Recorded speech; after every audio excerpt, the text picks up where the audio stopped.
Microsoft 365 AI Workplace Update, March 2026. Many thanks to Ribbon, who are the benefactor this month. Really appreciate all their support of the community.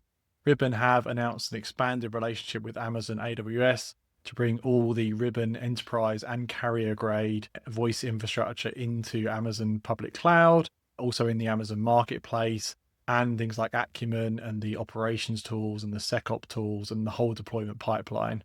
Really exciting capabilities to scale voice in the cloud. If you want to find out more, check out Ribbon's website. For this month, hot off the press are Copilot Wave 3 announcements, some really meaningful capabilities coming with Anthropic models in M365 Copilot, including Cowork, which we'll get into. We also got the E7 announcement from Microsoft, long rumored, and finally here we'll talk about what's in E7 and what's not in E7. And then we've got some AI workplace roadmap items, some new Teams devices roadmap items, and some exciting upcoming events. If you haven't been on Empowering Cloud lately, we've got some excellent briefings up there. We talked AI in the contact center with Luware, where we got into the costs and some of the pros and cons, great insights from Marcel. Talking Microsoft Places with Brennan. We've got an event coming up with the Places team as well. And also Tony at NWE digs into how they're using New Wave iPilot to deploy UCaaS at scale. And on the podcast, we've had some great guests lately. Andrew at BAE talking about their Microsoft Teams journey. Also Jeff Teeper talking about SharePoint at 25 and giving us some insight into where SharePoint is going in an AI future. Adam Jacobs digging into behind the scenes at Microsoft Teams and IC3 and how all the infrastructure is working and some of the stuff he's working on. And we talked to Mike, who's the CCO of LabourNet, about his Teams phone journey. And that was particularly interesting because they're out in South Africa with people all over the country, how they went to Teams phone, and also how they're using Landis Contact Center to really maximize their efficiency and delivery to their customers. First up, Microsoft 365 and Copilot news.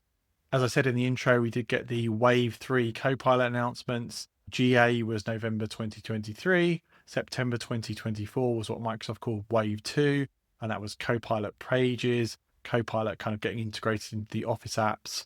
And now Wave 3 is March 2026. And here we're seeing Microsoft deliver on the multi-model story, Claude in Copilot Chat, Copilot Cowork, which I'm really excited about. Agent 365, we finally got the GA date and the pricing, and the big announcement, Microsoft 365 E7. We've been hearing for a while from Microsoft they want to be model agnostic. Obviously, there's a deep relationship with OpenAI and investment in OpenAI, but on AI Foundry, Microsoft are offering thousands of models from all the different model houses, even some of the Chinese open source models on there. And we've seen an increasing relationship now with Anthropic.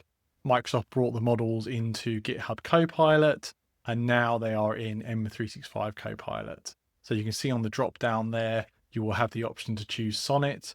Really interesting that Microsoft are using the word Claude in Copilot a lot rather than Sonnet, the model. I think that's just because of the positive brand awareness of the Claude brand and Claude experience. The Anthropic team have been getting a really good reputation around knowledge work and tool use, a really strong reputation in coding as well. This will be rolling out in March to all licensed users, provided you have enabled the Anthropic models on your tenant. Copilot Cowork also got announced. Initially, I was quite surprised this was the same brand that Anthropic are using for their Cowork experience, but it turns out it's been developed with Anthropic, and essentially it's using the same model, same harness, but bringing it to Microsoft Cloud. So the idea here of Cowork is that it will take actions on your behalf. It will do multiple steps. It will come up with a plan. It will execute a plan. And we've seen this announced in January from Anthropic, and I've been playing with that on the desktop. We have an Anthropic account, and essentially you can give it PowerPoint, Excel. You can say, reach into HubSpot with MCP, gather the information, put it in the Excel, produce a PowerPoint. And this is that same model, but running in the cloud with Microsoft. The difference here from a Microsoft point of view is they're bringing all the enterprise grade audit and control, and they're also bringing the Work IQ foundation layer. So all that information about you and your environment, obviously all secure and you have the right access to it, that comes into the Cowork experience. And also it can work with documents in the cloud, not on your desktop, which is how Anthropic Cowork works. This will be coming to Frontier-enabled tenants in March. No dates yet available for when it will be coming out to the rest of the world. Here's some examples Microsoft gave of the experience I haven't had hands-on yet. Rescheduling meetings and protecting focus time. So going into Cowork and saying, hey, I need more time, sort my diary out, and Cowork moving meetings, cancelling meetings, like doing things for you. Meeting prep. So bringing together documents, previous conversations, emails, Teams messages, and putting a deck together for a meeting. Researching a company. Microsoft already have Researcher Agent, but they're giving an example of Cowork, going out to the internet, pulling various documents, putting together information, and a product launch plan where, again, it pulls together Excel, pulls different documents together, and generates a pitch deck. The idea is it will chug along doing tasks, and you can keep engaging with it as you go and steer it as it's producing those documents. Say, oh, I've just remembered to add this, or, oh, can I have that in CSV format or Excel format? This does require the tenant to enable the Anthropic models. So we talked about a couple of months ago, Anthropic are now a signed-on AI sub-processor of Microsoft. So for lots of organizations, that's fine. But it's worth noting these models are not running in Azure. They are outside of Azure. They are running by Anthropic as a sub-processor. So some organizations are nervous about enabling Anthropic models which run outside of the Microsoft infrastructure. We have heard that the Anthropic models will be coming to Azure. We've got no timeline, and it doesn't feel like any time soon. And it feels like the OpenAI Microsoft relationship is getting a little bit frosty as Microsoft putting a lot of effort into this Anthropic model. But Microsoft and OpenAI did put a joint statement out at the end of February saying we're still friends, we're still working very closely together. Interesting to see OpenAI come out with their own enterprise platform called Frontier. But Microsoft continued to have that investment in OpenAI. They can still have access to all the OpenAI models as well. So we're seeing Microsoft just hedge their bets with Anthropic. And I think really be impressed with what Anthropic are doing with their harness, their plugins for PowerPoint and Excel being very impressive as well. Another part of the Wave 3 announcement was a date for general availability for Agent 365. It will be coming on the 1st of May 2026, and it will be $15 per user per month. For customers who were testing this early in the Frontier program, they'll continue to get access and get early features, but this will be coming to general regular tenants, and we'll also get trial and paid options in May. I took this feature page from Microsoft Learn. It talks about an agent registry, access control, visualization, interop, and security of agents. So visualization of what's going on with the agents, access control using Entra and Entra IDs, a registry, so a central source of manageability. What's interesting here is they proposed Agent 365 as a user license. So maybe we were expecting something around licensing based on number of agents or active agents, but it looks like this license, the $15 per user per month, is related to a user creating agents, and therefore those agents being able to be on behalf of the user. So maybe more to come on the licensing and how that will work. But for now, this sounds like it's a per user license, and it's for that user to then create their own agents and leverage the advanced features of Agent 365 for those agents. And along with the Agent 365 date, we also got the Microsoft 365 E7, which will also be coming in May and will be $99 per user per month.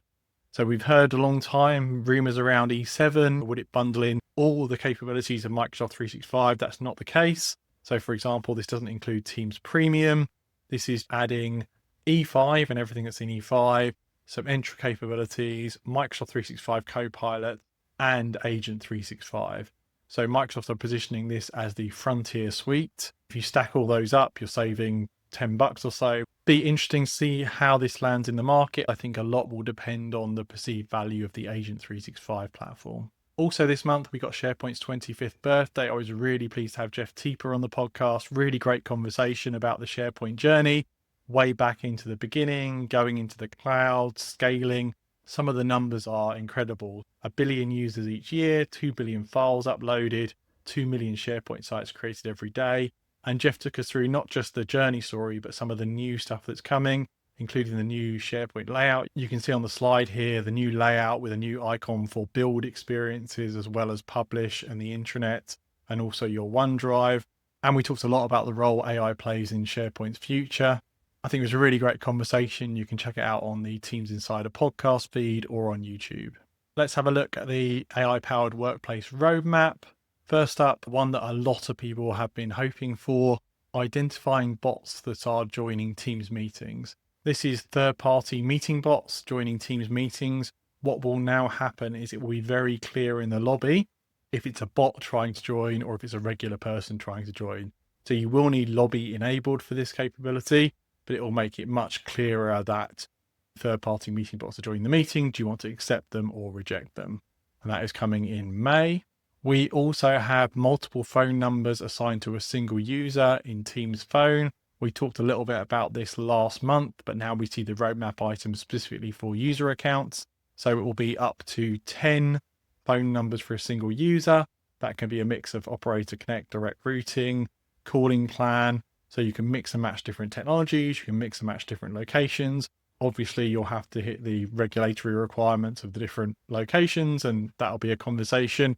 But a great capability for things like a person that's part-time in London, part-time in a different country, or for users taking on an additional phone number for a period of time. Say they're covering maternity for somebody, they just want to bring that number to them and use it, make calls, receive calls, and then give it back at the end. We got some channel agent updates. Channel agents will now be able to ground over the data in the channel, i.e. over the SharePoint data. This was a big gap for me in channel agents. You really want those channel agents to be able to read the files. They're also improving the welcome message experience and the ability to create channels without the agent if you prefer. Onto rooms and devices, we have enhanced issue detection in Teams rooms on Windows, and key here, auto remediation in the Teams rooms management portal. This is moving from the Pro portal just alerting to you to taking proactive steps to fix issues. So there's loads more information in the Message Center article there, but it's picking up things like camera not working and deciding to take actions to try and remediate that experience. This is the first step on a journey of Teams Rooms Pro Portal getting more proactive. A couple of months ago, we had a podcast talking about the AI experience in Teams Rooms Pro Portal and the potential for the AI to get cleverer about remediation. And this is the first step on that path coming in April. A nice addition coming to Teams panels, the ability to book meetings directly from the Teams panel. So walk up to a room ad hoc and book a meeting on the outside panel. That's nice to see. And again, that will be coming April. And for new certified devices, we got the Cisco Desk Pro G2, notable because that is their first MDEP device on Android 15. They've also added a wider camera, positioning that as more of a huddle experience as well as a personal device. And the Jabra Evolve 375 and 85 headsets. I've got the 75, been really impressed so far, putting that through its paces. Lastly, let's have a look at events. We have our usual events this month, Microsoft Teams devices Ask Us Anything. We're doing something new with that. We're bringing in technical people from the Teams Rooms partners to come in and talk about their portfolio and ask questions. So on the 17th, we will have Josh at Shaw talking about their new MDEP bar and their whole Teams Room portfolio. We have the regular change community call. That's getting quite a following now. We talk through all the big changes. No doubt we'll be talking about Agent 365 and E7 and also some of the Anthropic changes. The regular fireside chat, looking forward to that. Kevin and Zoe doing that live from MVP Summit. And a new format for us, Insider Live. We're bringing together product leadership and the community on those calls. We're talking Microsoft Places on that call with Brennan. And we have Chris Fitzsimmons from AVI SPL. We're also hoping to have some customers on there talking about Places, the capability, the Places journey. Into April, we have Teams Fireside Chat, where we're doing deep dive on Teams Phone and hopefully some new Teams Phone capabilities. And looking a little bit further out, we have the Microsoft 365 Community Conference as well. Really looking forward to that. I know there's going to be some announcements there and just be great to catch up with everybody in the community. That's the Microsoft 365 AI Workplace update for this month. Thanks to Ribbon for being the sponsor. Really appreciate all their support. Hope this update was useful for you. If you've got any questions, comments, or feedback, please do leave them below. Thanks a lot.